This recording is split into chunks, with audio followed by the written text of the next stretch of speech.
Well, gentlemen, it has been an amazing year for nerds like us. You can say that one again.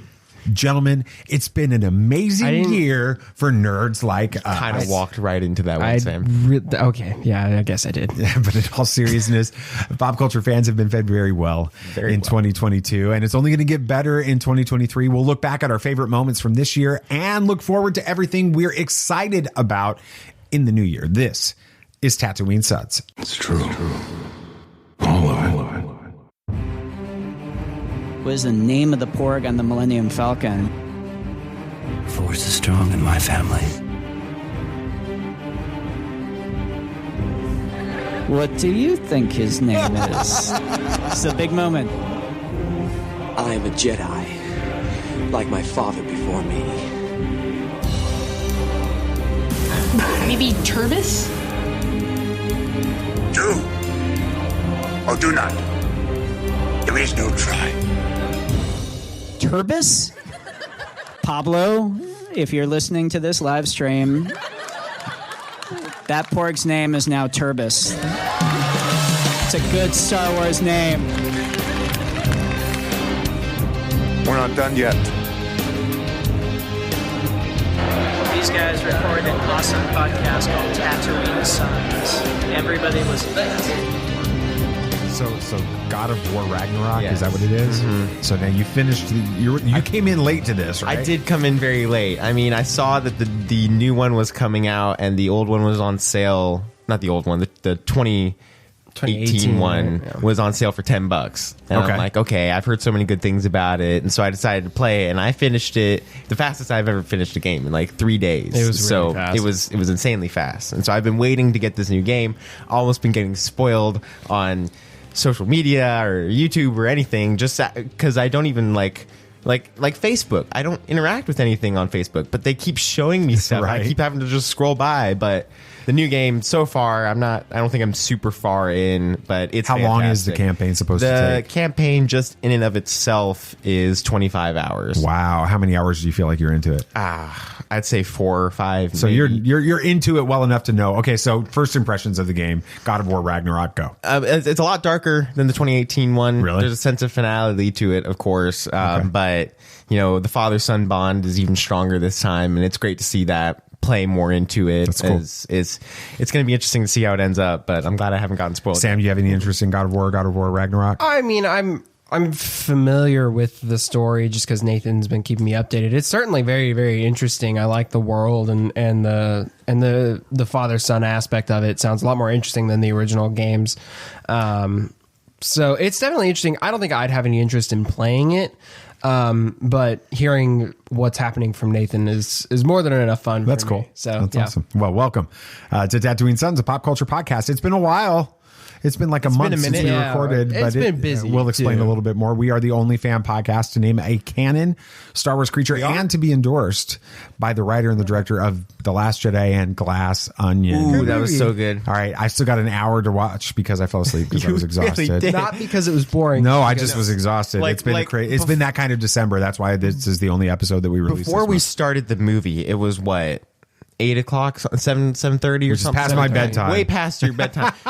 way past to start a 2.5 hour movie. Right. And especially so after when you Christmas. Yes. And when you were like, hey, let's watch that. I was like, are you sure you're going to be able to stay awake? I'll be fine. I'll be good. And then like an hour and 15 minutes into it, Sam be like, hey, Nate. And I look over. I was dying, and I was like, I'm just not even going to try. I'll finish it sometime with it. But anyway, what'd you guys think about it? It was really good. I mean, you get halfway through the movie and you're feeling like, dang, this movie moved fast. We're already like at the end. And then they hit you with another twist right there. The last hour and a half is basically...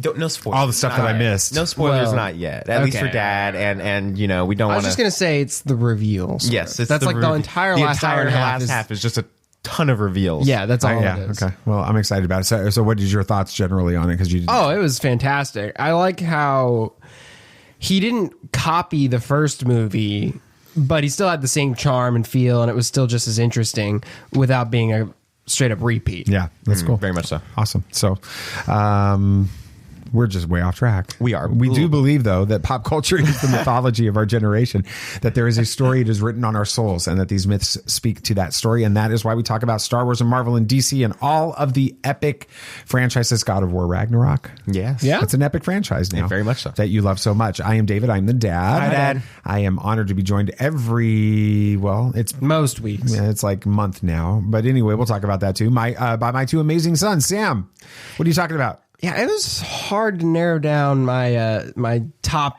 list for this year and next year to just 3 things. Yeah, so we're doing a special episode today of our highlights from 2022 and what we're looking forward to in 2023. So that was hard for you, Sam. What about you, Nate? I mean, while this year was great, I think that next year is going to have a lot more things I'm excited for. Which is it's a surprise because there were some big DC moments. There was like one huge DC thing I was looking forward to this year. Yeah, I'm sure we'll end up talking about that. That was really about it. That's it. So for me, I don't know how this is the case, but could it be possible that my best of 22 list 2022? Yeah, my best of 2022. I can't speak today.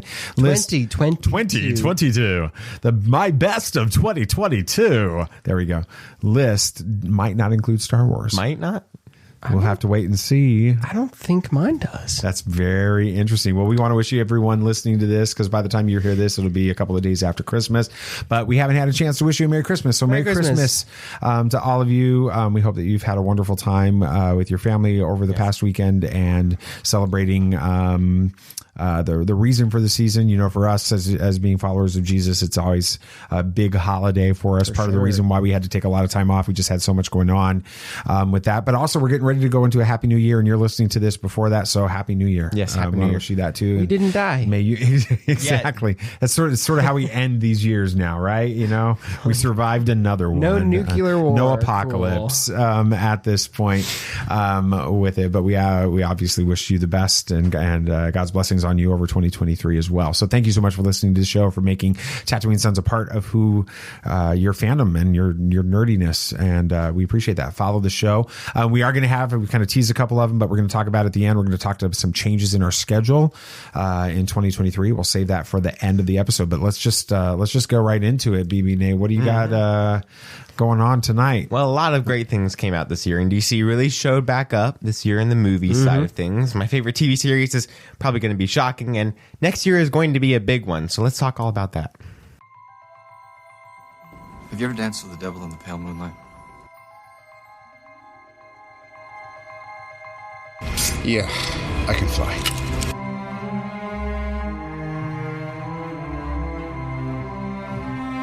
I'm here to fight for truth and justice in the American way. The people in this room, which one is A, wearing a spangly outfit, and B, not of use? There's only one God, man. And I'm pretty sure he doesn't dress like that. That man has no limits. You did get a lot of non-nerdy stuff. You turn into a jock a little bit.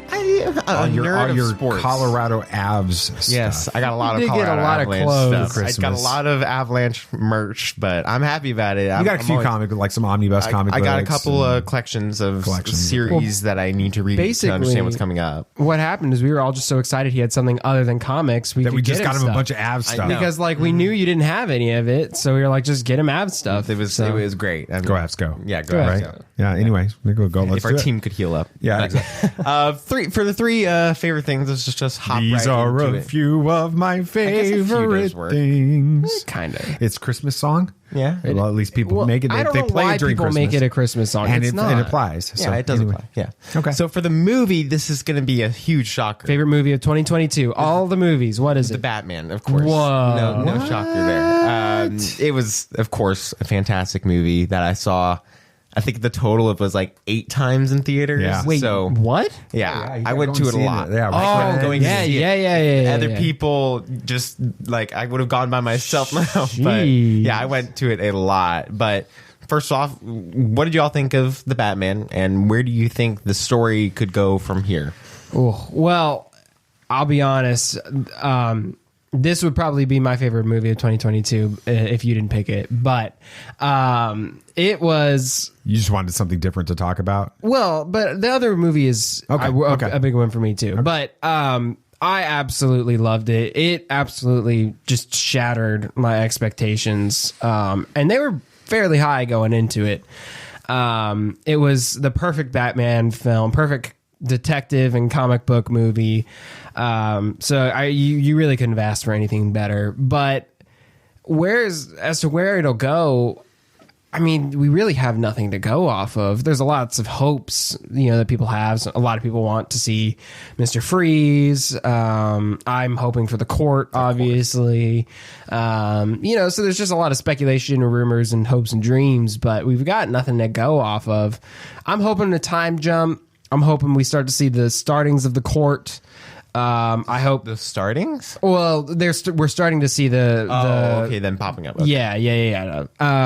And I'm hoping for a Robin at some point. Some sort of Robin. I want a real Robin. Yeah, He's gonna have to be a young Robin. That's what Robert Pattinson said. He's like, if we're gonna have Robin, I want him to be a kid. I want it to be the real Robin from the comics. I want this to be 2 or 3 years in the future.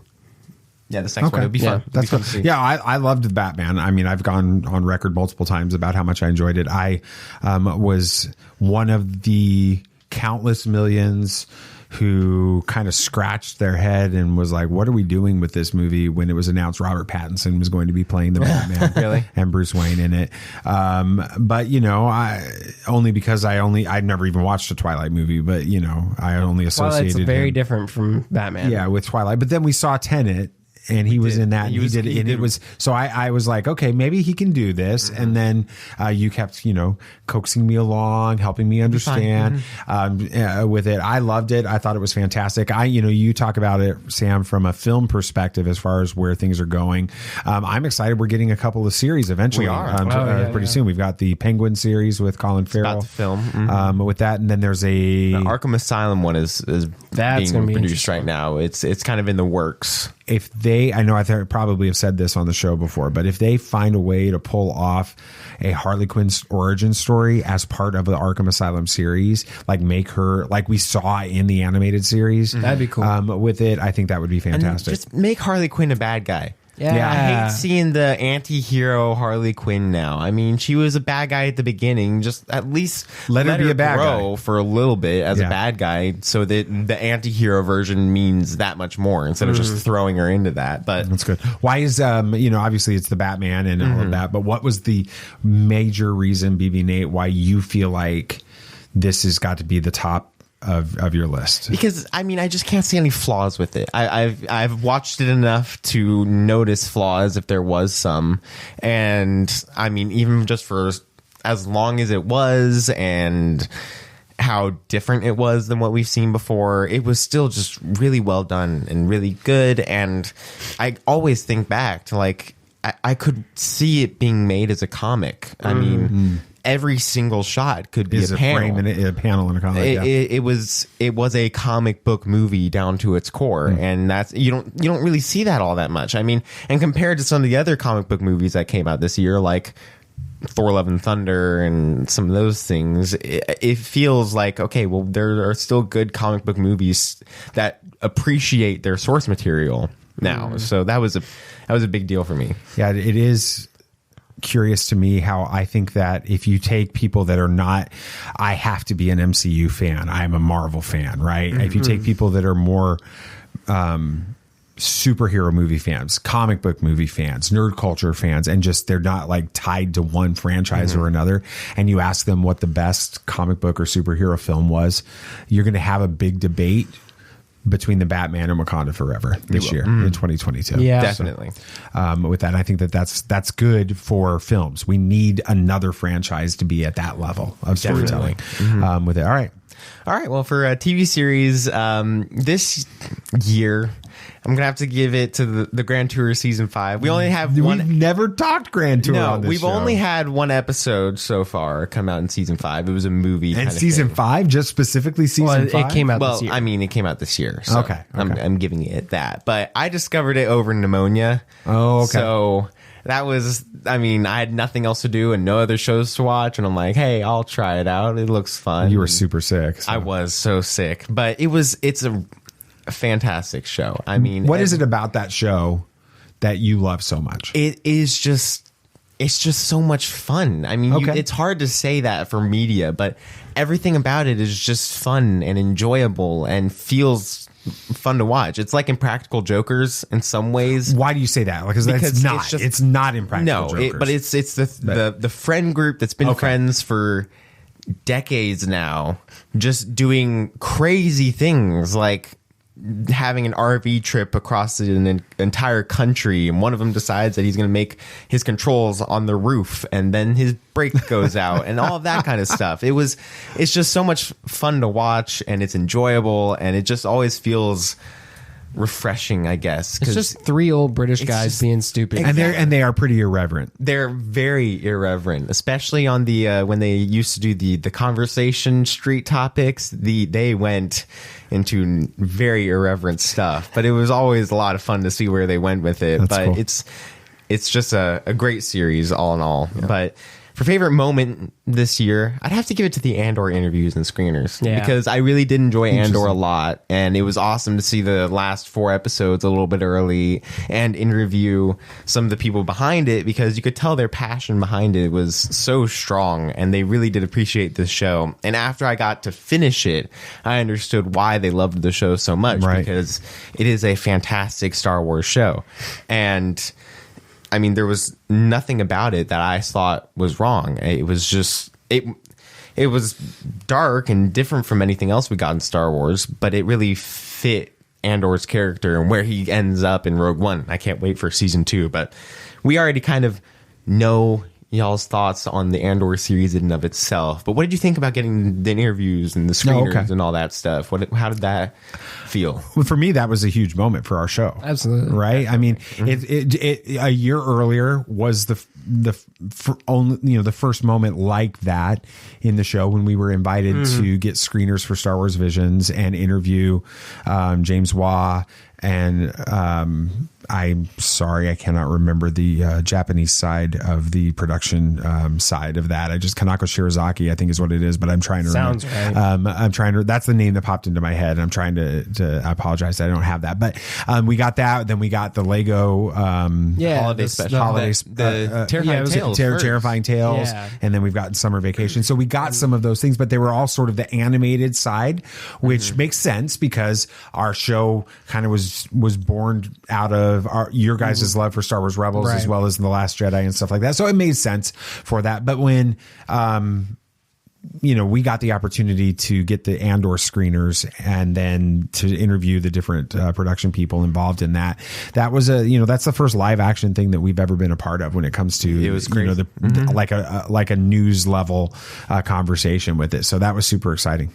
Yeah, for me, it was just really cool to see the people who are behind these series. I mean, we talk about writers and directors and producers all the time on this show for different series, but being able to actually interact with those people and see the minds behind these franchises and shows we love was really a really cool experience. You can tell that they are masters at what they do, and it shows in the series. I mean, as we talked, those last few episodes were just some of the best Star Wars we've gotten ever. Even though it didn't have lightsabers in the Force and Jedi, right? And it's a good and the Emperor pizza. Darth Vader. It was a really great piece of garlic cheese bread. Yeah, it was just cheese pizza, but. No, it was really cool to pick their brain a bit. And again, it is just so surreal to think that our tiny little show was able to have that opportunity. Definitely. That was awesome. All right. Now we gotta look forward to 2023 a little bit. Yeah, there's a lot. There is a lot to look forward to, but kind of all of these are on the same tier. I'm so excited for all of these. One kind of a little bit more. This one, Oppenheimer. I'm so pumped for this movie. Christopher Nolan is your guy. Nolan. It's gonna be a blast. You have his name on anything, and I'll be excited for it. But it's a different type of movie than what he's done before. It's a biopic thriller drama movie, which is I don't think I'd ever think he would kind of go into that part of cinema, but He is, and it looks great, and the no CGI that he's trying to do with the big things is going to be with a nuke is crazy, but it was a joke that wasn't a joke. Exactly, right? It was, so, and he's going to use practical effects for the nuclear blast, which is crazy, and I cannot wait for it, and it just looks so good. And so, are y'all looking forward to Oppenheimer? And I guess, what are you looking forward to the most? Oh, I mean, yeah, I'm super excited. I mean, I was interested before the trailer just because I knew it was Nolan and he really hasn't missed yet. But after that first trailer and after the one we got in the IMAX screening, which was great. We'll talk about that later in movie moments. Yeah. Right. I'm actually very, very hyped for this. I like how it's almost like a horror movie, like a sci-fi horror. Like there's this imminent event coming, you know, like that they're all worried about and they're preparing for it. You know, it's just such a neat way to tell that story, because I was worried it would just be like a documentary about Oppenheimer, but it's more about the bomb than anything, and the effects from it, and you know, the toll it takes on Oppenheimer and the way it changes the world, because it absolutely does. So I'm very, very excited for it. When does it come out again? I know it's in 2023. It's like the July, end, though, right? Oh, it's July 21st of next year, or something like that. Still a ways away, though. Okay, it is. You know, for me, Oppenheimer, I'm excited about because you mentioned this is kind of like a horror movie. It is. Oh, it's a real life horror movie. Because it's a horrific event. Yeah. To think about, and the concern. I loved how in the trailers. We're going to meld this all together. I have a feeling, but they allude to real terror on their part, even in the production of this and testing, that they weren't sure what was going to happen with it. So it was, it looks fascinating. Christopher Nolan is a genius director. I can't wait to see what he does with it. So. Yeah, definitely. But for the next thing, I'm very excited for Jedi Survivor. Fallen Order was fantastic, of course, and this one looks somehow even better. The file size doesn't look better. That's going to be, it's like 100 gigabytes, but we'll be fine. So you're going to have to delete everything off of your computer? Yes, everything, but or just get more storage or something. We'll figure it out. But I'm super excited for this game. I'm excited to see where it goes, how it's going to tie into the larger canon of Star Wars, because it kind of felt like its own legend story somehow in Star Wars with the first game. It just felt kind of disconnected from everything. It had Vader. It had characters in it, but every legend was one. Yeah, did. Andor didn't, but Jedi Fallen Order exactly. Did, so. But Dad, are you actually going to play this one, or just kind of watch the cutscenes online? I would love to say I'd play this one. There's no way I'm going to end up playing this one. Never. So, well, is it a time issue or a gameplay issue? It's a gameplay time, all of it combined, right? I'm going to invest all of this time into this game that's going to take me twice as long to play as it would you guys, and I'd be frustrated pretty much the whole time because I don't know how to use. I'm not good at it. You know, I think there might be solutions for that, because I know there's kind of been a trend recently in games. I know God of War actually won an award for this, where they're increasing accessibility options. You know, not only for people who... So I need 4-year-old mode. Yeah, basically they have like a mode where it makes combat super simple. It'll give you hints if you're confused on puzzles and stuff. They make it to where anybody can play the game if they want the story. And I have a feeling that Jedi Survivor will probably follow that most trend. likely. So there's hope. You know, as there should be. You. This is Star Wars. Right. Star Wars is all about hope. But I'm very excited for it. Sam, are you excited? Oh, absolutely. I mean, I still want to know who the dude in the test tube is, because they are really, really teasing that. They are, especially the Game Awards. Yes. They had a whole display of it. So that's definitely going to be something interesting, I have a feeling. But all in all, just even as a game, it looks like it took what worked for Fallen Order and expanded on it, and upped the cool factor, so to speak. So yeah, I mean, I'm definitely excited. I'm curious to see where it fits in the timeline, how it fits with the larger story. I think if at any point they were going to tie this story into the larger universe, this is the time to do it. Definitely. Doesn't this take place at the same time as Kenobi? It does. Yeah. So Same year.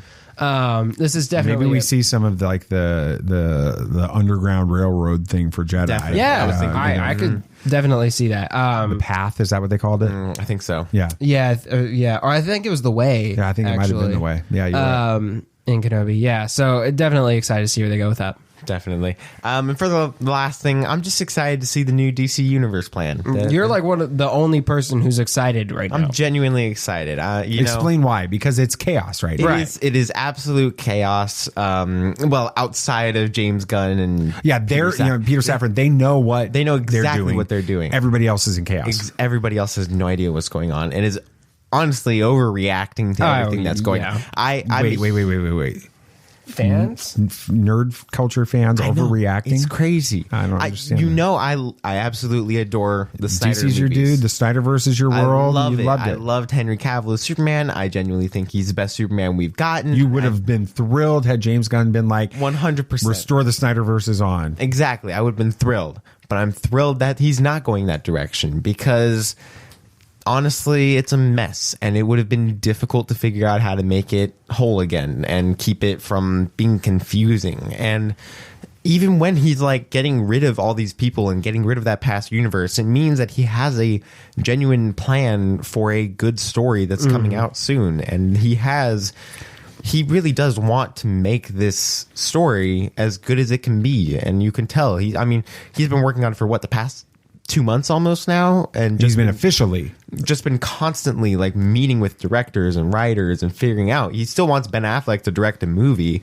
just has to find the right one, and he still is talking about Henry Cavill being another character later down in the storyline. And so it's not over. We're just getting a different type of DC universe that actually brings in comics and TV shows and games, which what a concept, like a Star Wars. And so it is interesting how they're kind of following that pattern is what I get a feeling they're doing. Definitely even more so than Marvel and the MCU. Because the Marvel comics and the Marvel games and all that stuff is completely still separate. all disconnected. Yeah. I mean, even across the Spider-Verse and into the Spider-Verse, all that stuff's disconnected. Exactly. So what do y'all think will be in the new DCU, and what are you most looking forward to in this? I'm just looking forward to a cohesive story. Yeah, honestly. Yeah, I get it. I mean, that's really all we can hope for at this point. I'm a little disappointed we're not going to get Henry Cavill. It's kind of funny they like made this big deal on Black Adam that they brought him back, and now they're kind of dropping that off. But I have faith that they know what they're doing, and I know they are. They do know what they're doing. I'm curious to see if they're going to follow the normal, big three. I guess Batman, the Trinity. Yeah, to. Or if they just tried to go completely different, like have Nightwing be a lead or something, and have we could be okay with Christopher Sean playing Nightwing in live action. So. I don't know if they go a completely different route and changing things up, because DC's kind of been doing the same thing over and over again and not being able to get the wheels definition of spinning. insanity stuff, yeah. Right? So, but all in all, I'm excited to see where it goes. Yes, for sure. I'm super excited for what the new year will bring, and I can't wait to see where DC goes from here with the Batman and Joker 2. I'm not going to say the actual title. I don't know how to pronounce it, but everything that happens. It's that French and it's title. a musical. Yeah, I can't wait for that. That's just crazy. So weird, but I can't wait to see what happens in the new year. That's awesome. Good segment, BB Nate. Thank you. It's been good to hear you guys hear a segment again. It's been a while for us to be able to do that. So, all right, we're not talking about a character or even a planet or a ship on this week's Is It Canon. Let's see how Nate and Sam do with equipment. RP, it's a role-playing game. It's got to be an RPG. This is not going to go the way you think. All right, for everyone that is new to the show or new to this segment of the show, here's how this works. I give a description of something I find on Wikipedia, and then Sam and Nate make an argument for why they personally believe it's canon or legends, and why sometimes they agree, sometimes they disagree. Sometimes they're right, sometimes they're wrong. We'll have to see.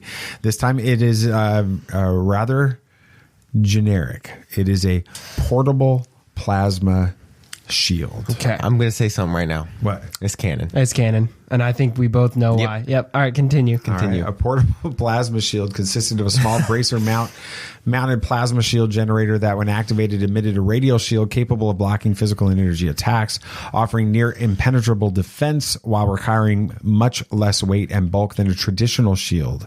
A portable shield could be further modified to be stronger and larger, though full body protection was usually prohibitive due to the need for an oversized emitter and power cell. While active, a portable shield could interface with the soldier's weapons, as soldiers had to strike around the solid edge of the shield. Though solid, the weightless shield could not be used as an effective melee weapon. Two models of the portable plasma shield were the Millicor PS8C Plasma Buckler and the Crail 99 Guardian system. All right, you guys both jumped right in there, right? It sounds like canon. What the Death Watch use. Yeah. And even like Battlefront 2. Well, that's where I went too, but that was a full body shield. This is different. This is like a radial shield. So you're saying... I'm thinking it's what the Mandos use in like the Clone Wars and stuff. Okay. You know, they have that tiny little shield. Yeah. Because it said it's bracer mounted and they have to work around it. I think that's what it is. I think it's canon. You're saying canon? Yeah, I'm saying canon because that's what I thought too. I thought of immediately. I thought it was Battlefront as well, because that's a plasma shield that you can. It's portable. Everything about it would fit, but I guess it's just a different type. Yeah, I think. Yeah. So you're going with canon, both canon, well. And you're both going with the same idea as far as why? We're going for it. All right. Yeah. It is from Collapse of the Republic. Collapse of the Republic is an era sourcebook RPG fantasy flight game, Star Wars role-playing game system featuring brand new source material compatible with each of Fantasy Flight Games' 3 Star Wars role-playing lines. It is meant to be a spiritual sequel to Rise of the Separatists, with Collapse of the Republic covering the second half of the Clone Wars, while Rise of the Separatists covered the first half. The book was released in June 28th, 2019, and is thus considered canon. Hey, so it is canon. We're still right. It is an RPG, like your initial instinct was. I want to look it up to see if it's got if it's what I'm thinking it is. Well, you do that after the show, so yeah, that's good. All right. Because you have a segment you have to lead. Mm-hmm. You do. So I do. Go ahead. Let's do this. Yeah, well, this year was an incredible year for movies and entertainment, so it was pretty hard for me to narrow it all down, but it was even harder for me to narrow down what I'm excited for next year, but I made my best effort, so let's talk about it. All right. Be on your guard. There are older and fouler things than orcs in the deep places of the world. All right, then, keep your secrets. You're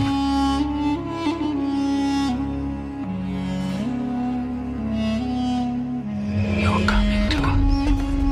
Is as the footsteps of doom.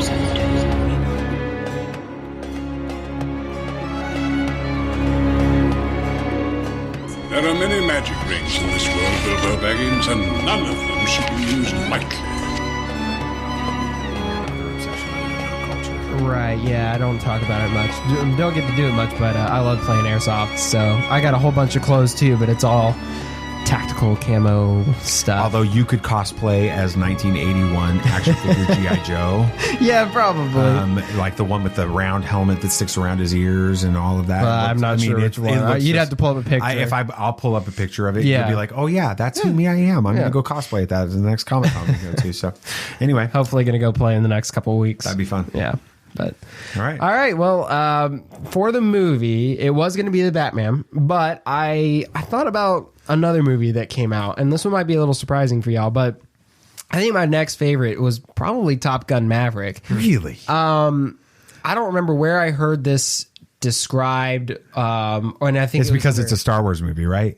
Basically, it's basically a Star Wars movie. I don't know where I heard this described, and I think it was used under a different context. But like sometimes, you can order. And this is not to do with the menu, so don't get that confused. That's a good movie. But, sometimes you can get the most craziest meal ever, executed perfectly, and it's through multiple courses. But sometimes you just want a perfectly executed cheeseburger, right? Okay. It's just a cheeseburger, plain old. You like some great fries. Yeah, and it's just a good old cheeseburger. Big old giant Coke. Right. That's what Top Gun Maverick was. It was just a fun movie. It was exactly what you were expecting going into it. no surprises, executed perfectly. It was awesome. The dog fights were super cool. It had weight to it, even more so than the first movie. I loved the trench run. The trench run. Great. He trusted it had all the tropes too. You know, he was on his motorcycle. You had the game on the beach. I mean, it was Top Gun, 2.0. But it was exactly what everybody wanted, and I think that's why it was one of the highest. Sometime soon. Yeah, it was one of the highest grossing films of all time because it was just a fun movie. In the top 5. What did y'all think about it, Nate? No, I really enjoyed it. I mean, I only saw it twice in theaters, but it was really good. Like you said, it was just a ton of fun. And while I wouldn't put it as a great movie, or I don't even know if it would be like a cinematic experience. No, I don't know if I'd even put in like my top 3 this year, but still, it was a fun time at the movies, and that's something you don't get all that often anymore. And it was just really well done, well executed, great acting, great effects. Everything about it was just well done. And there was really no complaints that I could give about it, but it was just a really fun movie. It was a good cheeseburger. Yeah, it was a good cheeseburger. Well, it's good enough that we went out of our way to drive to Pensacola to find it when it was re-released in IMAX, because we wanted to see it again in IMAX. And so,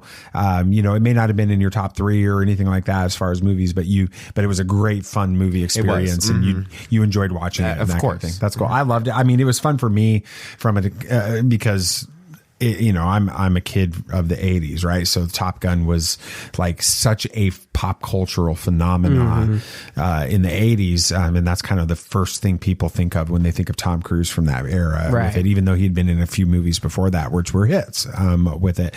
But that, that's a lot of fun. It was fun to watch it and then see them literally from opening credits just embrace who this movie was, or what this new movie was supposed to be, and never apologize for it. And then, like you talked, it's got all of the tropes almost within the exact same moments. Like you could lay the two movies, Top Gun and Top Gun Maverick, over on top of each other, and scenes are happening at the same times with it. But it worked, and it was fun because it was pretty early on that people were like, "This is a Star Wars movie." It's like, I said that after our first watch. Exactly, we all said it with it. So it was fun for us to watch. I loved it. So yeah.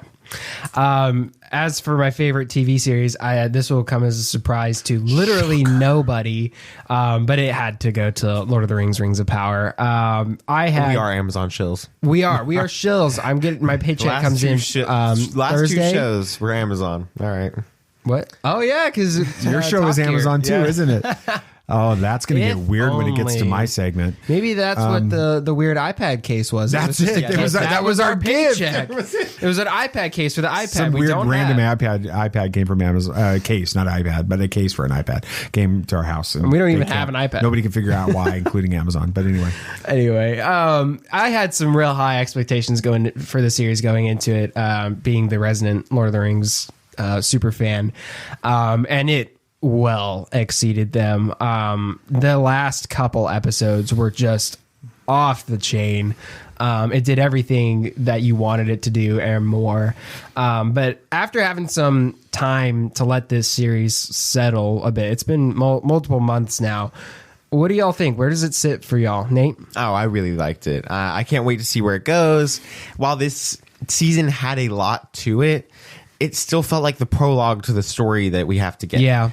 That's not a problem. They can have an amazing prologue, but I mean, we haven't seen anything yet. We set up the characters, put the pieces on the board, and now we just have to see where it goes from here and how everything ends up. I mean, Mordor's now a thing, and all this stuff. It feels like it feels like all the locations are set, all the characters are established, but I mean, now we got to understand where's the journey from here. We have 4 seasons left. We know that. Jeez. So that's great. We have a lot of story left that we can tell.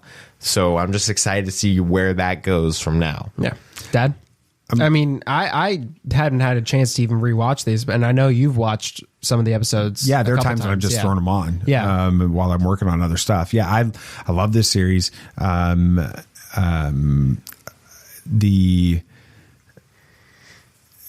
just the beauty of this series, the score of this series. It's, oh my gosh, it's one of the first times. I mean, we weren't Game of Thrones people, right? And I know people have said this about Game of Thrones. It's, it's cinematic. It's, it's big, the effects and all of that. Well, we don't watch Game of Thrones, and there's reasons why we don't watch Game of Thrones, primarily because, I don't know, watching incest and is not on our radar.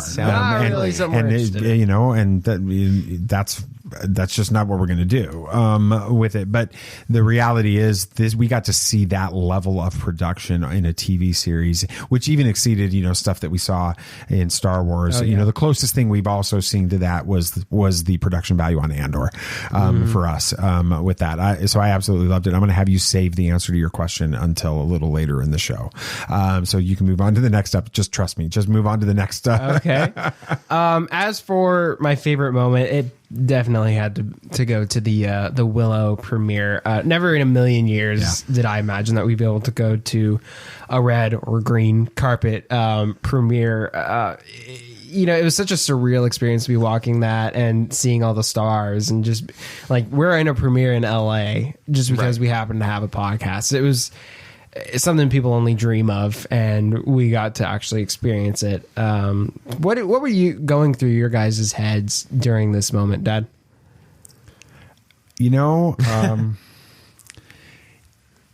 I think that the highlight of the red carpet for me was when we saw David Collins on the red carpet, and we were like trying not to be those guys, right? Where you go up and start talking to somebody and randomly, and we try to introduce ourselves and strike up a conversation with somebody that probably has that happen to them way more than they'd like with it. But after, about 15-20 minutes of seeing him being so gracious with everybody else doing that with it, I was like, I'm going to do it. Let's go have a conversation. Let's get a picture with him. He was doing that with others. But the highlight for me was when I mentioned our podcast name, and he knew who we were. Yeah. To the extent of talking about you, Nate, because he and I had a DM conversation at one point about you wanting to go into sound in the film industry. And he remembered that, and we talked about it. And then you guys ended up talking a little bit about how they had created a whole new audio track for production for the premiere. So that was more cinematic and theatrical in nature and things like that. And for me to stand back as a dad and watch those kinds of conversations and those moments happen, it was that's what was going on with me. What about you? Yeah, I mean, it was just crazy. I mean, we showed up, we were waiting in line, we got our badges, and we walked in, and the first thing we see is a bunch of fans behind those barricades. Like that were from a year ago earlier, we were the fans behind the barricades. Those people, and now we're walking on the other side. It just felt like a full circle moment right there. Yeah. Like, it just felt insane. Like, we were at the No Way Home premiere, and we're like, oh, that would be so cool to walk that red carpet. As a complete dream, as a complete wish. And then we show up and we see those people wishing the same thing that we did a year ago. And it was just like, wow, we got to this point. And it was just like, I'd be fine if this. And we don't deserve it. No, absolutely not. I'm not gonna apologize for our show. I'm not saying that we don't put out a quality show or a show with great conversation, great production value, all of that. I think we put out a freaking good show. Okay. And I'm not trying to be rude about that, but at the same time, we don't have a ton of listeners. No. We don't have a ton of, gravitas or anything like that. And the reality that we got invited was a dream, and it was hard to make it a reality to get out there. It was expensive for us to get out there and get back. I missed school. It was hard to do, but we weren't going to pass up that moment for anything. Because of that. And we'll talk a little bit more about that a little bit later. Am I stealing a lot of your stuff? Yeah, go for it. Let's just move on to 2023, okay? Well, there's quite a bit in 2023 to look forward to, as Nathan mentioned. But one thing that's probably mostly exclusive to me that I'm really looking forward to is Transformers: Rise of the Beasts. I was a huge Transformers fan when I was a little kid, and I still love Transformers. But there's not been much to get excited for lately. I like Bumblebee, but this movie seems to be combining everything that makes up my Transformers fandom. You got G1, like Optimus and all of that, right? You got Beast Wars, which is that weird series that came out in the 90s. That's your Star Wars. Your Transformers. Right. That's when you fell in love with I fell in love with Beast Wars for whatever reason. I had all the toys. And then the Babers, because I got into those movies when they came out. And then The Last Night came out. and yeah, it was, yeah, anyway. But it's combining everything that makes up my Transformers fandom, I guess. Nate, I know you're looking forward to this because we watched the trailer together at Sam's Club when it came out. But Dad, what do you think about this, Dad? You know, I'm not like, it would never have ended up on my list, and I would have never even dreamed it ending up on anybody's list for us really? With it. When I saw it when we started the segment and I saw it on there, I'm like, oh, that kind of makes sense based on what you described earlier with that. But will I be there? Heck yeah. Opening night, IMAX, I'll be there for that with it. But I'm hoping that the excitement of this rubs off on me before it releases. So. Well, I think it's just a lot of nostalgia. It is a lot of nostalgia for you. What about you, Nate? What do you? Yeah, I mean, I'm pumped for it. And it was kind of being the little brother. Whatever Sam had on, yeah, I watched. So I watched a lot of Transformers. I watched a lot of Beast Wars, and so it became my thing too. I really do enjoy Transformers, and it was always like when Sammy and I were house sitting at one point for dogs. We had a Transformers movie on. It was, I think, Dark of the Moon, just because it was on, and Revenge of the Fallen. And then we watched the first one. It's just because Transformers is cool.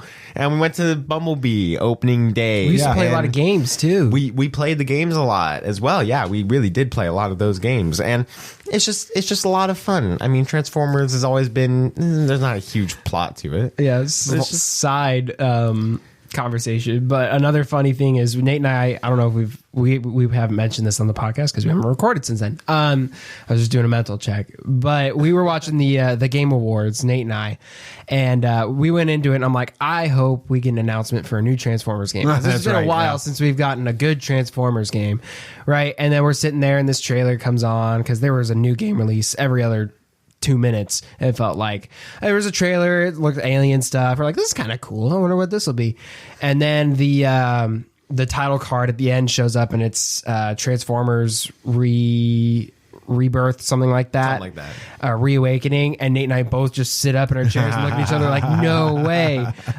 So it's kind of a fun year to be a little bit of Transformers fan. This little pocket of fandom's getting some love. That's awesome. And then the next one, I think everybody can say we're excited for this. Is it coming out next year? It's slated for November 2023. Really? Right now. That may get pushed. It's like November 3rd. Most likely will get pushed. It'll probably get pushed. But as of right now, it says 2023, so it's going on my list. But it's Dune Part 2. And I was excited for Part 1. It was interesting. The trailers made it look cool. But, I didn't know hardly anything about it. Didn't watch the original. But it completely caught me off guard. I never thought I would be so intrigued in the world. Just the universe of the movie itself was so enrapturing. And now there's for me. A game coming out about and it. There's a game and there's a series. It was just so fascinating to me that I instantly fell in love, coupled with Hans's amazing score, the great actors, interesting story. It was a hit right as I walked out of the theater. Nate, you picked up the books not long after we watched this movie to start reading them over. Have you read any more of the series yet? I've read a little bit more of it. I'm at like Dr. Yue's Betrayal right now. Okay. But it's a difficult book to read. Well, yeah. He's Frank Herbert's basically the J.R.R. Tolkien of sci-fi. Sometimes he's a little worse. I mean, there was a 20-page chapter that was, like the meeting that they all have with Paul and the Emperor at the table on Arrakis. Oh, yeah. Well, it was that. And you think that it was short in the movie, but in the book, it was this 20-page chapter of them talking about the specs of each ship they had, down to the last minute detail. That sounds interesting for me because I want to know all the info. I was reading it, I was interested, but I'm like, oh my gosh! But it is a little bit of a slog tired. I'm like, oh come on! I just wanted to move forward. It's a long book. I'm getting back to it, but it's just kind of I always have this. influx of comics, and they always take priority. So I always, and there's been a lot of comics, and there always will be, because new series decide to show up.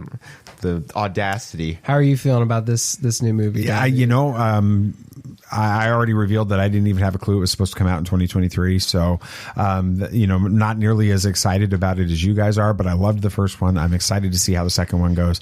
I was really intrigued in the first one with the sisterhood. So I'm excited to see about that series. Mm-hmm. It's one of the things on HBO Max that didn't get canceled. So that's exciting.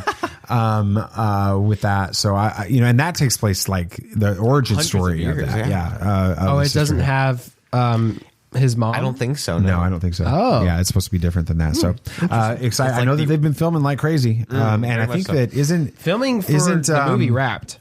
Yelena Cordova isn't. Or, no, yeah. Florence Pugh. Oh. Yeah, she's going to be in the second one.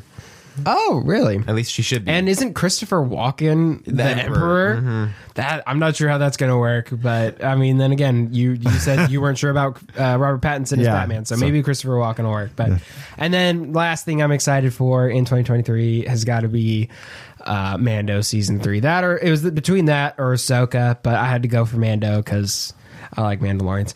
But this next season looks to really dive into what it means to be a Mandalorian. This is going to be one of the deepest storylines I think we've gotten out of this series so far. It's been a lot of fan service. Nothing wrong with that. Now that Grogu is with Mando. Right. He's back. That's basically the entire purpose of the Book of Boba Fett series, by the way. It wasn't. Yeah, it really was like, we need to make sure Grogu gets back to Mando, so we'll create a whole movie around it. The other 2 seasons were, we got to chase and get Grogu, basically. So I'm interested to see this. It's really been the Grogu show. Now it's focusing on Mando, what he's going to have to deal with. So I'm very excited for that. What are you guys hoping to see in this next season? I am hoping to see more Mandalorian culture and how that all works out. But I'm also hoping to see, we know season 4 is going to be the end of this series, right? Mm-hmm. Season 4 is supposed to be. Season 4 is the end. And we have Ahsoka coming out, and we have Skeleton Crew coming out as well. And so I'm really hoping we see a tease of those 2 shows coming in for a big endgame kind of season. Is Skeleton Crew in the same timeline? Mm-hmm. It's the same universe. Okay. And the Mandoverse. Big theory that can go wrong and probably will go wrong. I do think that the Skeleton Crew land on an unknown planet and land on the planet that Thrawn and Ezra are on. And then that's how they're introduced into the Mandoverse through Ahsoka and all of that. And they have to take them in because Jude Law's character has some importance to, and he's a pretty good looking man. You have to say so yourself. But I think that there's a lot that will happen. I just hope to see how they're going to make season 4 feel like the end in season 3. Yeah, set it up for a finale. Yeah, I'm excited about Mando. I loved the first 2 seasons. It's been forever. Yes, since the Mandalorian season 2 ended, December of 2020. Wow. I mean, he was in a lot of the Book of Boba Fett, but it's not. Well, the that same. was basically Mando 2.5. Yeah, it was like Lion King 1.5 for Star Wars. Exactly. It even felt like it. But no, I'm serious. I'm excited about it. There's so much coming out Star Wars related in 2023. This is one of those that I'm kind of like, that's really cool. I'm ready for it to happen. Mm-hmm. Let's go March 1st. But then I think about other things that are happening in Star Wars in 2023, and I'm like, I like this more, and I'm excited about this and for all this the reason. Other things happening in March, and we'll share. Oh my gosh, we'll share a little bit about that. So yeah. Yeah. Well, there's so much to look forward to next year. We're gonna have to really pick and choose what we talk about on the podcast. But I guess that's a good problem to have. Absolutely, a very good problem. It is. Good segment, Sam. Thank you. Good segment, Sam. Appreciate you working hard on that. That's awesome. Let's talk some movies. The studios really don't have a lot of confidence going up against Avatar: The Way of Water, at least in the theaters yet. So we'll talk about a couple other things. There's a lot of important trailers to discuss, so we'll talk about a few. You of don't those have a next. podcast for this long, right? We have a lot of trailers. That'll be next on Movie Moments. At last, we will reveal ourselves to the Jedi. At last, we will have revenge. So no new releases this weekend. No, there's like a handful in limited release, and it literally says on the release cards for Oscar consideration. Like that's the only reason they're getting released in theaters. So. Well, yeah, that was the new release segment. For trailers. So that includes Babylon, right? No, Babylon already came out. Oh, yes, yeah. That's right. Nobody saw it though. No, it was just for Oscar consideration as well. Yeah. Yeah. First trailer, 65, looks fun. Weird. But Adam Driver. I'm interested. Space, I'll watch it. Of course. Sci-fi, Dinosaurs, time travel, Jurassic Park, but with guns. Yeah, in space stuff. In space. Yeah, and Kylo Ren. I like. Maybe that's where he goes when he dies. Yeah, and he's getting redeemed in this world. So this is purgatory, is what you're saying? For Kylo Ren. So. All right, sure. Yeah, he's got to save the little girl. It's like he's like projecting that onto the little girl that's like actually Rey. That's a little weird because he had a thing for Rey. Well, so anyway, that got so another weird kind of a trailer, but we got the Mission Impossible 7 Part 1, Dead Reckoning Part 1, a little bit of a stunt featurette, that was kind of showing Tom Cruise and how he did the motorcycle cliff base jump thing. That was insane. And then he gets done doing it and he's like, I can do it better. So he does it again, like 20 times. Yeah. They show it. Literally, he is an adrenaline junkie, and he realized he can do this and survive it. So he's just going to keep doing it over and over and over until they make him stop, until we run out of motorcycles. Right. Exactly. With it. But it looks great. It's super exciting. That looks like a fun movie. It's going to be a great movie. The trailer itself that we saw looked interesting. It's going to be a great movie. Yeah. Yes. For a couple, I guess it's 2 trailers. It is 2 trailers. We had the general release Oppenheimer trailer come out. Yeah. Looks great. Very basic teaser trailer, but then you get into the IMAX trailer and there's a lot more story to dive into with that, a lot more conversation, more characters. Yes, we see Robert Downey Jr.'s character, we see Emily Blunt's character, Matt Damon's character. We all see all of those, but as always, I mean, the writing is top notch because it's from Christopher Nolan, and one of the lines in the original trailer is great. It's like they won't fear it until they understand it, and they won't understand it until they use it. And so it's just this. I wonder if Oppenheimer really said that too. I wonder. Like it sounds like something. It sounds like it would, but it just. I mean. You could obviously see the terror in right. And we talked about that on the earlier segment. Where Matt Damon was like, what's the safety on this? And they're like, there's a small chance that the atmosphere might light on fire, but it's just a small chance. We're good. Right. And destroy the earth. Right. Yeah, it's going to be crazy. And we had the Across the Spider-Verse trailer too. Oh, that's true. Yeah. We It looks great. That looks good. A lot of fun. We had the Indy 5 trailer. Yeah, there's been a lot of trailers since we last recorded. The Guardians of the Transformers Galaxy Volume 3 trailer. Yes, the Guardians 3 trailer, which looks depressing. I'm just going to cry on May 5th or May 4th. Yeah, it'll be like the entire movie. Just crying. Yeah, that looks sad, but it does look sad. Anyway. But for box office results this weekend, Way of Water, Avatar, Way of Water, still say it's strong, which is not surprising. 56 million on a weekend when theaters were devastated by the weather. Very much so across the country. So 56 million domestic, 880 million worldwide. It's already almost crossed $1 billion worldwide, which is pretty solid. Great. And it's underperformed in China, they said. It has, but really, it won't cross the 2 billion. It might need. So we'll have to wait and see. We'll see. Puss in Boots, Last Wish, 11 million. That might domestic. clear $1 billion. Yeah. Oh, yeah. 7 million worldwide. Not a horrible It's getting opening. amazing reviews. Yeah, but critics and fans. Not a horrible Better than opening for an Avatar. animated movie. But they're talking about it's like a resurrection of the Shrekverse is what they're we need to see. describing. Is Everybody this out? said that We gotta go tonight. Everybody said that it's the Logan of this universe. They're like it has That got weird. It has like dark themes in it. Well, if more you think mature about than it, I thought. like he's like got Shrek's going to die, get shot in his sleep. And No, there's no scene, and we're Shrek just gonna. But I mean, if you think about it, he's like out of his lives, so he's like almost. He's actually got to be careful with what he does. Much like Logan, he can't heal anymore. Yeah. And then I Want to Dance with Somebody, 7 million domestic, 10 million worldwide. That's a kind of a that was not good. Yikes. That was not good for that movie. And then Babylon, $3 3.5 million. Well, Babylon's not in the top 3. No, We'll talk about that top. No, I just want to throw that in there. You just because you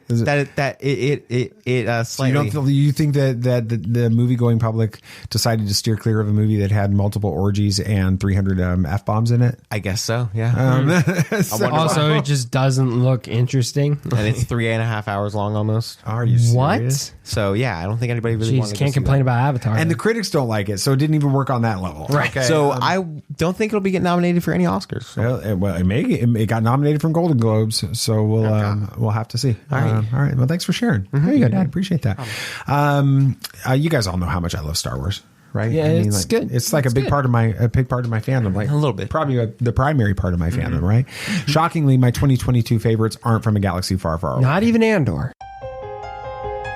Hokey religions and ancient weapons are no match for a good blaster at your side, kid.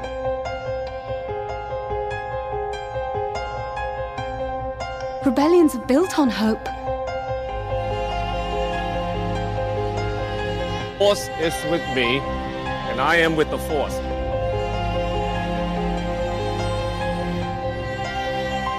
If you live long enough, you see the same eyes in different people. Yeah, so for my Christmas gifts, what did I get? I got stuff for the podcast for primarily. You did? Yeah, we're gonna try and do the car thing that you wanted to do. So like James Corden carpool karaoke. We're gonna do that. Jerry Seinfeld's one where he's comedians in cars getting coffee. That's a great show. We're gonna do that. We're going to set up a rig like that in our car after movies, because from Pensacola, because the best. Well, even the 15 minutes home, we've had some good conversations from the Daphne one. But the best conversations we have about movies are the initial conversations after we leave in the car, and we don't want to try to set up a rig and have a conversation outside the theater because it won't be natural. It won't be what we normally do. That'd be weird, yeah. But if we're in the car and driving home doing what we normally do, it's going to be that natural conversation. So we set that up. I'm getting a new webcam so we can have a little bit more video stuff going with it. So yeah, that's what I did. Nice. So cool. All right, looking back at 2022, it's interesting how we're on the same page with some different things here. BB Nate, my favorite film of 2022 was The Batman. You already mentioned that's your top 20 film. It could have been all three of us if I didn't switch mine for 2022. Goodness. Right? Exactly. It's not a surprise on that, but here's why it made my list. First, it's a great film. It's true to the Batman.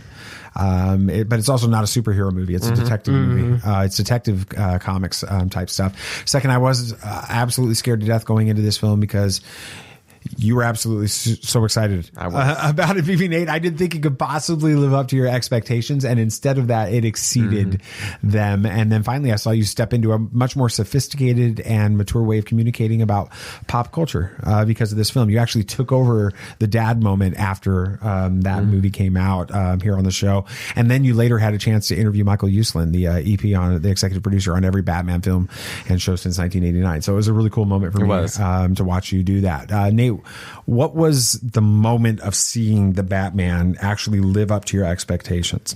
What was that like for you? It was...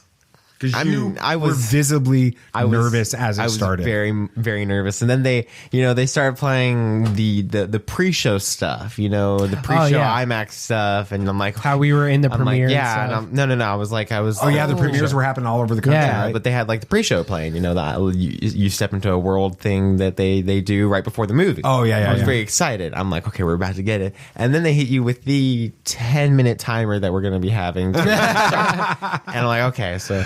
And then it started, we got closer and closer, and then we hit with another pre-show. But then the movie actually started at that point, and I was still very nervous. And then we started watching it, and it kept going, and it was about right after the introduction scene of the Batman, where he fights all the people in the alleyway, right at the subway. I decided, I'm like, okay, we're fine. I'm like, we'll be fine. This is going to be a great movie. And it just kept getting better and better. And it never gets old, which there's always something fun about it that you can watch. And That's awesome. Just, it was great to see it. And then we went to go see it again, like what?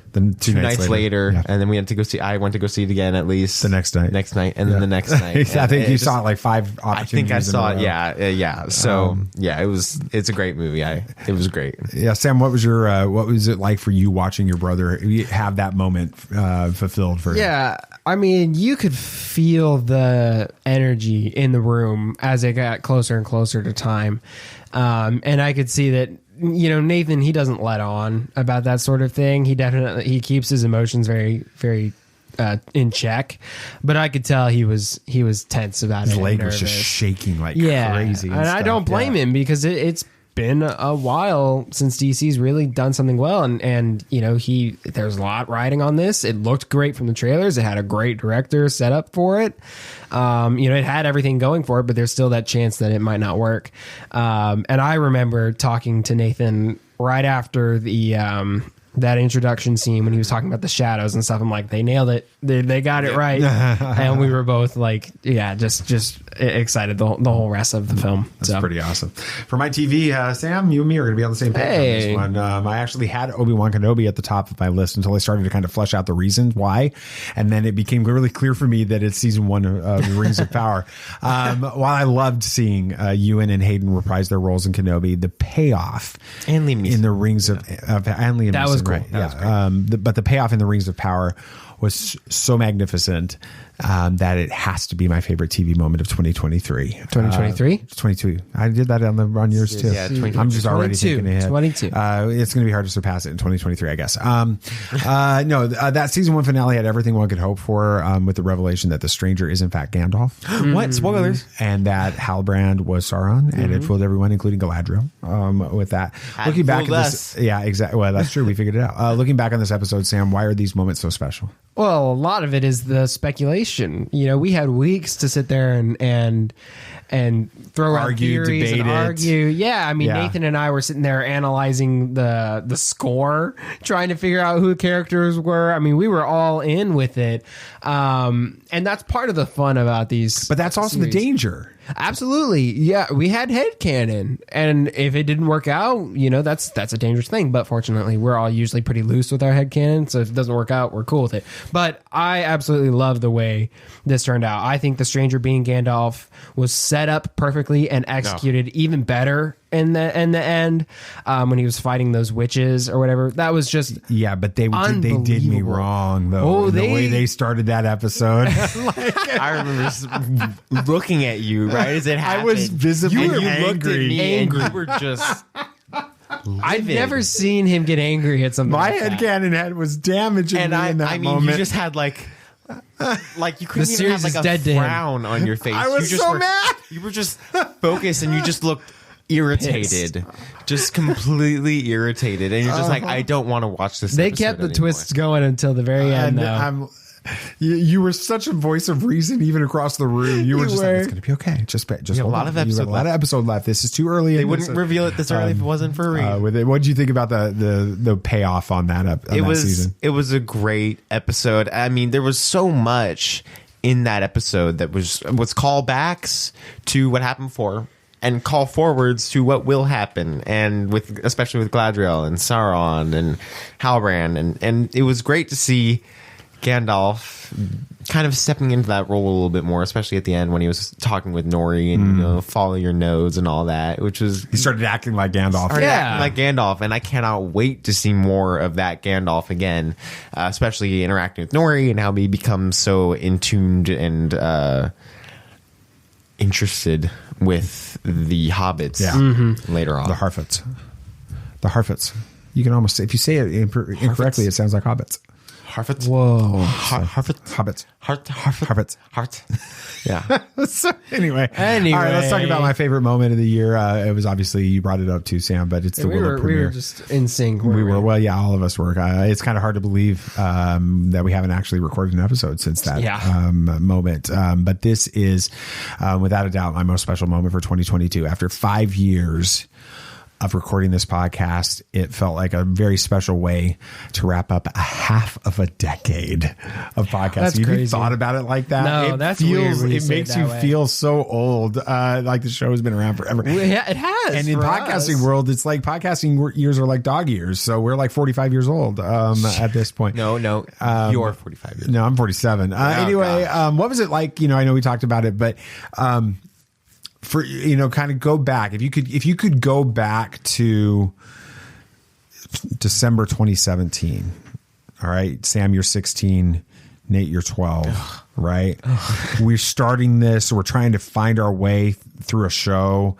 All of this kind of stuff's going on. We're watching the red carpet of The Last Jedi. Oh, and, yeah. Dan Z's there, and people from Star Wars News Net or the Resistance broadcast are there, and other people we know are there for this. If you could go back to that Sam or that Nate, and tell them one thing about this podcasting journey, like one piece of advice or thing to what would you say? What would you say to yourself from 5 years ago about podcasting and about what would happen? I mean, I guess for me, it's not about the podcast. It's about the conversations and the relationships that happen. I mean, I love doing the podcast. It's great. But part of the fun of it is going to things like Celebration and talking with the people who we know through the podcast. And just being able to go to Celebration and experience that and then talk about it on the podcast, or go to the Willow premiere, experience that and then talk about it on the podcast. It's about the experiences and the relationships that come from doing this, and to really like focus on those. Like that's what I would. It's funny because say. we were, even in that vein, we're at Disney World on vacation a couple weeks ago. We're getting ready to board Hollywood Tower of Terror for the very first time, and there's this family off to the side waiting to board the same one as we are, and we got all like in there, and then all of a sudden I hear this woman say, "Sammy and Nathan." And she knew you guys through the Homeschool Academy in Colorado. She was one of your teachers and all of that. But she introduced herself. And when she did, I knew her through the podcast community because she's followed our show. She comments on everything we do on Facebook, on our page, and all of those types of things. And it was just really weird for me to have that kind of moment where I'm like, this person knows you guys, but I know this person through the podcast with it. So it's very similar to that. What would you say to yourself 5 years ago, little BB Nate, opening up the show, scared, having to read his intro? Don't be scared to ask a question about the pork. Yeah, that's what you got to tell. No, well, yeah. What would you say to yourself? I guess just be okay to like dive deep into the fandom that you enjoy. I mean, at that point, I was starting to get into comics. Just starting, Because we had a comic store 5 minutes away, and how I envy that.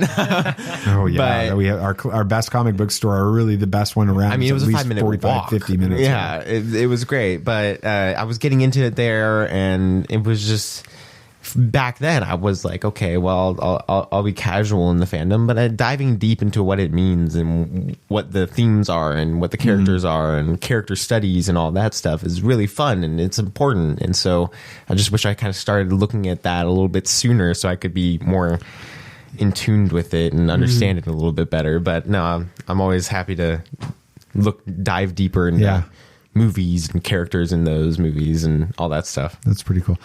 For me, I would go back and I would tell myself that there's no way that you are ever going to believe what's going to happen over the next 5 years. Seriously, though. And just enjoy it.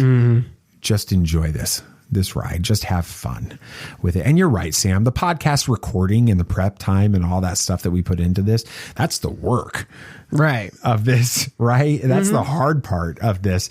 The payoff is the Willow premiere. It's Turbis. It's Michael Uslan. It's, all of the different things. The people and the relationships, right? It's being able to, it is going to Star Wars Celebration. It's me getting a text from, go. Lucas was picking Nathan and I up from the airport when we were going to youth choir because he's in town, and we only know him because of this podcast. He's awesome. Now we're connected with him on Facebook and all that. You know, it's things like that. Yeah, absolutely. It's a really fun experience. So for all of you that maybe are early in your podcasting journey or your content creation journey, or maybe you're considering your own thing, I'm just going to give you the same advice I'd give myself 5 years ago. It's do it and then just enjoy it every step of the way. So, all right, things I'm looking forward to in 2023. This is a long episode, but I don't care. All right. Hey, we're making up for the lack of episodes. We sure are. First thing I'm looking forward to is Ahsoka. As a Star Wars super fan, I'm honestly shocked that I didn't have a Star Wars production in my top 3 from 2022. And it's not that I didn't love The Bad Batch or The Book of Boba Fett or Kenobi or Andor or everything else that we got. I really did. They were all amazing. But I am confident that 2023 will be dominated by my love for Star Wars, beginning with Ahsoka. We know it's going to basically be a live action continuation of Star Wars Rebels with that. So do I need to say anything more? BB Nate, how pumped are you for Ahsoka? It's about dang time. I'm so excited for it.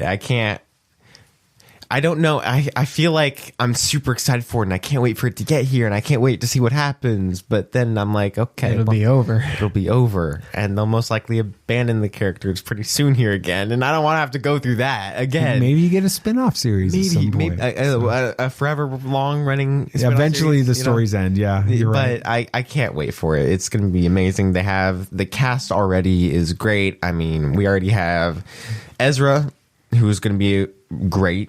He looks like a grown-up Ezra. Sabine, spinning image. Yeah. Of course, we have Rosario Dawson as Ahsoka. I think we got Hera pretty the rumor of Hera. It's a pretty strong rumor. Who is it? It's Ewan McGregor's wife, Mary Elizabeth Winstead.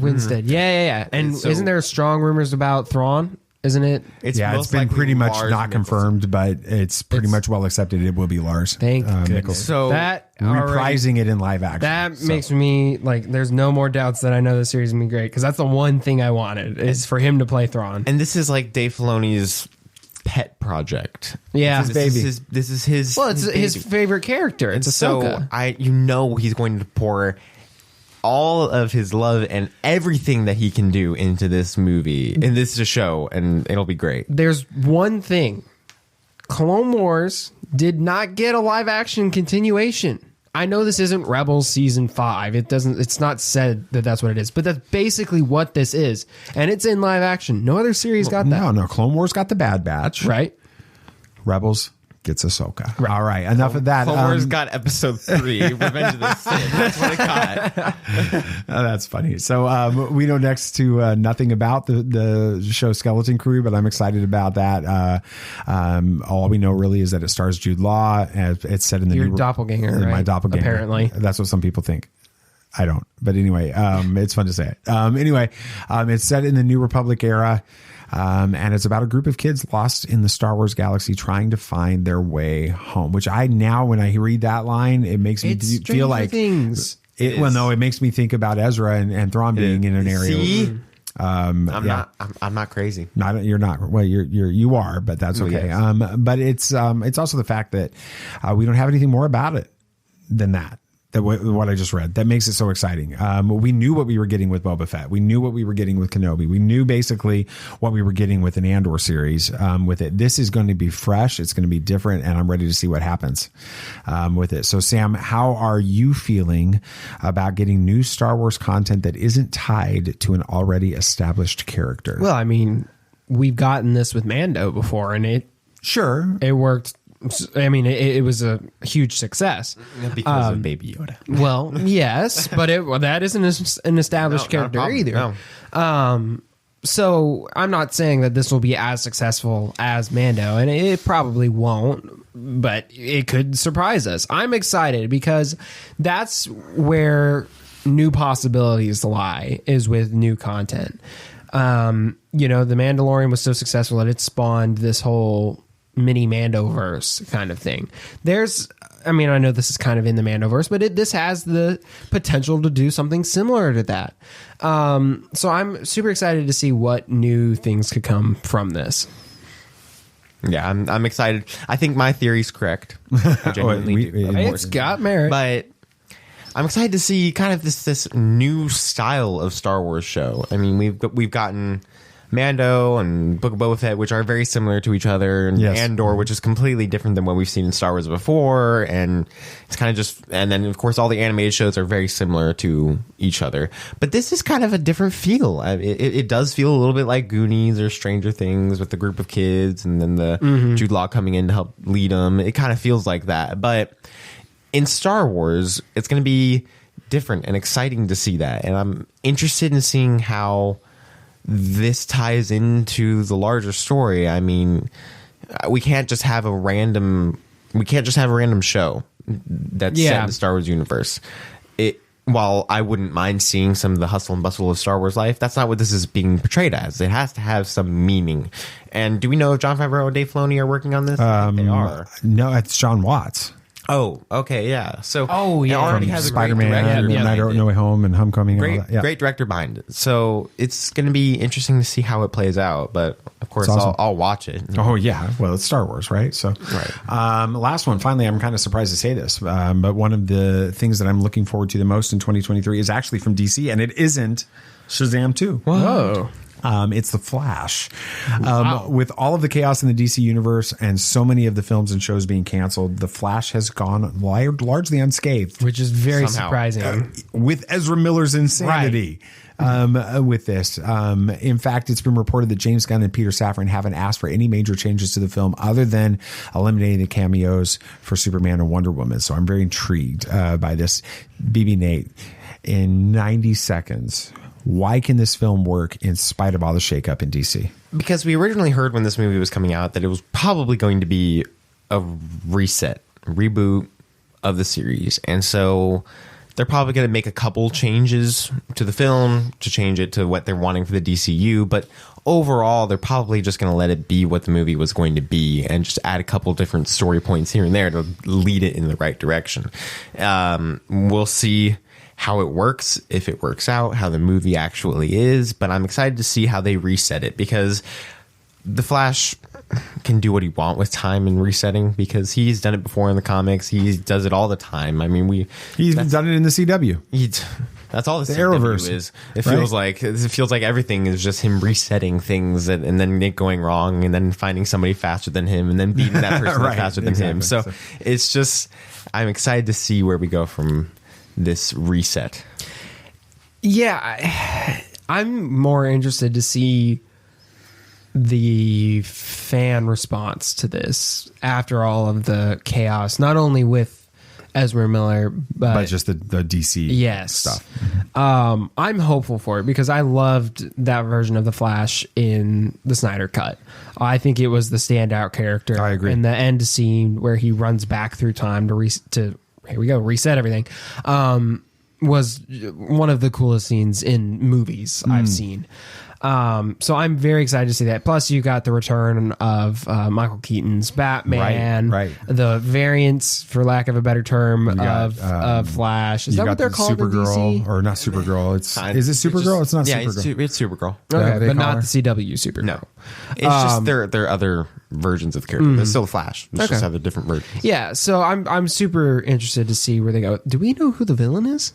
Is there a villain? I think that Ezra Miller is the villain. The villain's probably time. Yeah, like just time a character itself? time or time in general. Just time itself. That's really cool. Probably the Black Racer will show up. Who we've seen before. Yeah. That'll be fun. Very cool. That'll be awesome. Well, we'll close this thing off before we get to anything else and all that with a dad moment. I am your father.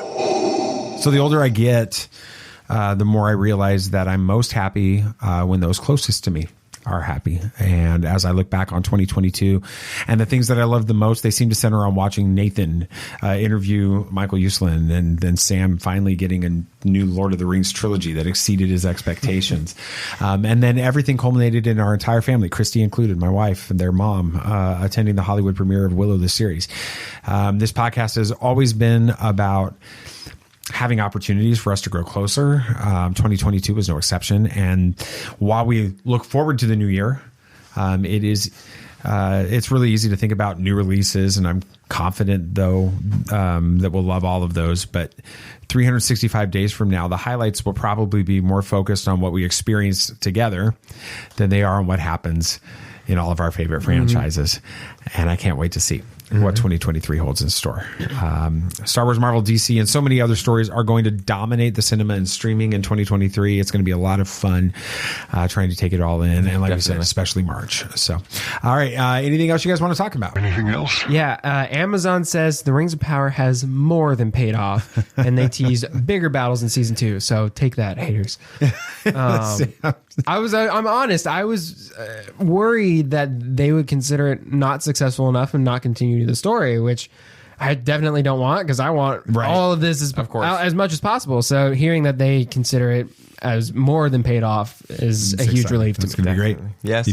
James Gunn confirms Elseworlds movies in development outside the DCU. This means Joker 2. This means the Batman stuff. This is the Elseworlds stories. What does Elseworlds mean, though? Different timelines, different universes that could have taken place, could have not taken place. We aren't really sure. It's the what if of DC, basically. Yes. There's stories that we've heard that the characters and this is a common thing in the comics.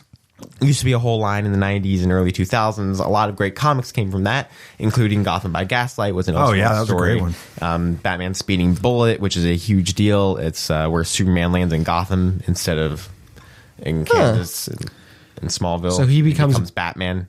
Batman with superpowers. Yes, it's really cool. It's an awesome comic. And that sounds really interesting. That's awesome.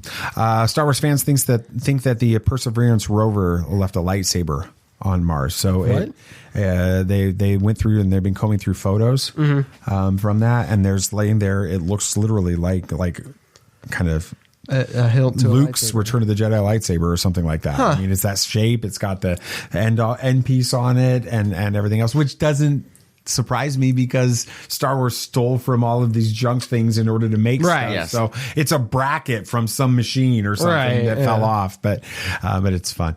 Real quick, thank you guys again so much for listening to the show and for being a part of the Tatooine Sons family. I hope you can hear from what we talked about over this episode, throughout this episode, about how much we love doing this, we love being a part of this, and how much we love our interactions and our relationships and connecting with you guys on it.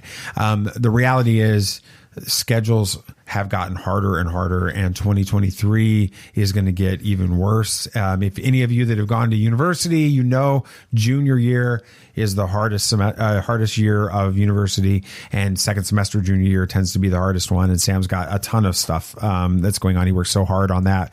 We want to make sure he has space to do that. So in addition to that, with work stuff and everything else, we're gonna Nathan, you're taking 3 college classes and you're still a junior in high school. So with that, it's going to be a busy year. So we're making some changes to the show in 2023. We're moving from a weekly series to monthly releases for this show, the one that you're used to, the Tatooine Sons, the big show where we all 3 talk about different subjects and everything that you experienced even on this episode. So that's going to be happening on the first Tuesdays of every single month beginning next Tuesday. January, is it the 3rd, I guess, is when that comes out. So January 3rd with that. In the meantime, we're going to be filling in the weeks between the interview episodes or between that big show with maybe some interview episodes, some other opportunities, different things that we're going to be doing. We'll figure it out. We're going to be working with this, and then we're in the process of working on the technical pieces of it to do it in a way that doesn't swallow up more significant amounts of time, but allows us to do some video with the show, and it has this top quality. So stay tuned on that. We're going to be doing those things. But again, 2022 was amazing. Thank you for being a part of that with us with this. Thank you so much for listening to Tatooine Sons, a pop culture podcast. Yes, if you had a good time listening, it would be awesome if you could share this with friends, family, or anybody.